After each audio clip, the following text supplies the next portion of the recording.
I love a good creepy horror movie, but sometimes I just want a good laugh from a horror comedy or a so bad it's good 80s slasher like Killer Workout.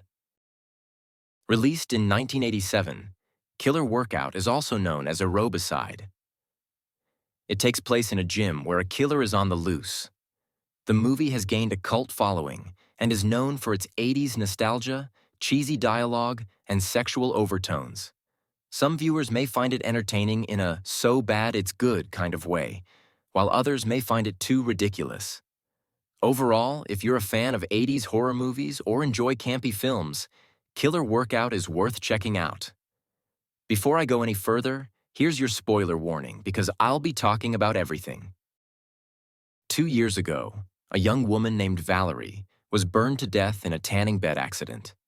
Now her twin sister, Rhonda, runs a local gym in Los Angeles. Devoted to beauty and shaping perfect bodies, Rhonda tries to find her feet after the horrible tanning bed incident that almost ruined her reputation. Maybe she should watch her labor costs.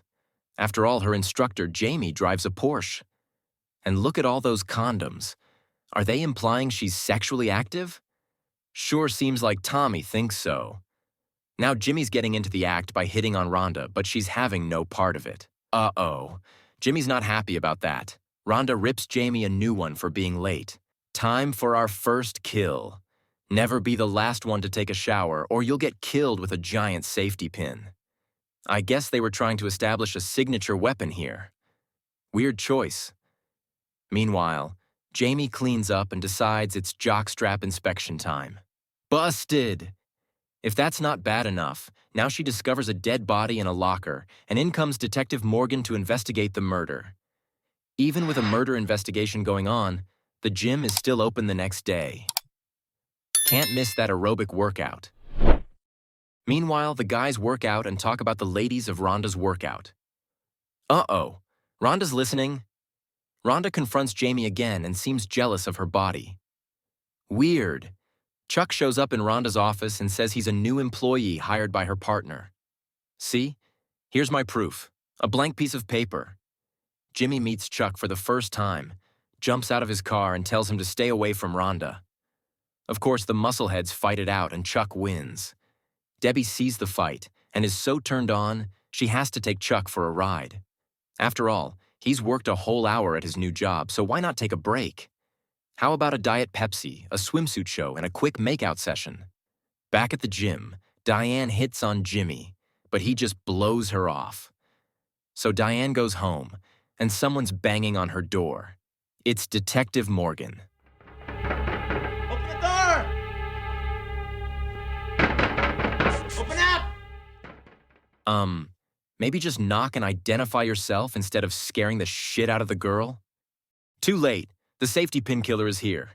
Pretty impressive escape, jumping from the second story onto cement, then just running off, uninjured. Rhonda's closing up the gym, so Jimmy takes this opportunity to make his move again. Whoa! Denied again! Jimmy's not happy. Can you say red herring? That night, vandals deface Rhonda's workout and spray paint Death Spa on the building. Ironically, a similar themed movie called Death Spa would be released just 2 years later. But for now, the vandals have to die. The next day, it's business as usual, and Brad is lifting weights when whoops! Oh, my head. Anybody got anything for a headache? No, not that. Brad's buddy comes in, but look out for that safety pin. Tommy finds them, Jamie screams, and Chuck jumps into action, beating the crap out of Tommy. Oh well, he'll ask him what's going on after he wakes up. Another body bag out the door. Wait, since when do they use white body bags? Detective Morgan interrogates Chuck. After all, he's the new guy, so it must be him. Tommy's dazed from Chuck's ass beating, so what better time to fantasize about Jamie? Who's that? Evil Tommy. That's not nice. Time to wake up and, the safety pin killer. Back again with more body bags. Nothing to see here, ladies. Just some laundry. You just keep stretching. Chuck puts on a baseball cap, a most impressive disguise, and checks out Jimmy's house. He finds pictures of Rhonda all over, so he goes to her house to warn her. Jimmy shows up and gives Chuck the beatdown. Detective Morgan tells Chuck he knows he's a private investigator. Chuck shows them the photos he found. Jamie and another girl are found dead. while the cop stands guard. Great job, officer. More murders, but classes must go on. Keep going, girls. Feel the burn. Chuck's headed home, but Jimmy has had enough and takes Chuck out. Detective Morgan confronts Rhonda and reveals he knows she's really Valerie. Is this what you want to see? No. But how is it your face and hands didn't get burned? Morgan arrests Rhonda, but he gets a call that Jimmy killed Chuck, so he lets her go. Oops. Morgan goes after Jimmy, but he gets away and heads to the gym. He sees Rhonda with her wig, burns, and a gun. Bye-bye, stalker. Morgan takes Rhonda for a ride because he wants to show her something in the woods. He tells her his father was a cop and he killed a murderer who got off on a technicality. Now he's going to do the same to keep the streets safe. Personally, I think it's because of her outfit. But she says, nope, you're going away because of that members-only jacket. So life is back to normal, and everyone can work out again. Oh wait, they never stopped. Everyone thinks Jimmy was the killer, so now Rhonda is the hero. Doesn't anyone notice her carrying around that giant safety pin? So, what did I like about this movie? The 80s aerobic fashion. I graduated in 1981, so the 80s were my decade, and I loved it. The 80s aerobic outfits were everywhere. The spandex, the big hair, the headbands, and the leg warmers. I also loved the soundtrack. Lots of catchy 80s pop music.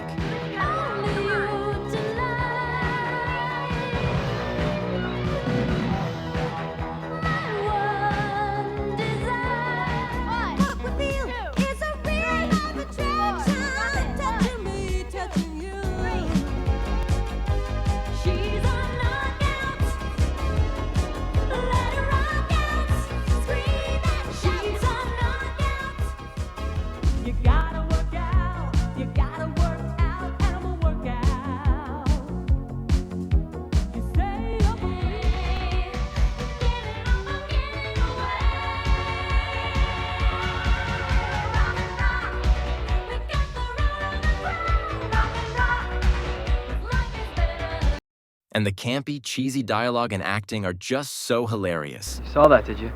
I saw enough of it. Do we know each other? I'm Debbie. I'm Chuck. Care to go for a ride? Yeah, it's the best offer I've had all day. Great. Hop in. What I didn't like is it was so obvious who the killer was, and there were too many red herrings. And Detective Morgan was a character I didn't care for. He was the typical angry cop, and he just yelled at everybody. Rhonda was another character that was just pissed off at the world. I think they could have done a lot more with her character. Most of all, I hate the poor video quality. The picture isn't sharp and the colors aren't vibrant. And look at the film damage you can see in several scenes. This is what you get on the digital streaming services Tubi and Amazon. I was curious, so I bought the Blu-ray, and while there is no film damage, the picture is still not crisp or vibrant. I found out why. On the back cover, there's a disclaimer stating they didn't source from a high-definition master. They used a PAL Beta SP videotape. In fact, they're so proud of that, it's one of the pictures in the photo gallery. As far as bonus features, there's not much here. Just a photo gallery and the trailer. Well, it's really a music video. I'll give Killer Workout a 3.5. Definitely worth a watch, especially with a group of friends. This is a fun movie with a lot of sexual overtones. Everyone has the hots for someone, and there's plenty of boobs bouncing, butts shaking, hips gyrating, air humping, ass shots, and a whole lot more. So have a party and get some laughs. What's your favorite so bad it's good horror movie? Leave a comment and let me know. And if you check out Killer Workout, stop back and let me know what you thought. If you want to stream it or buy it, there are links in the description.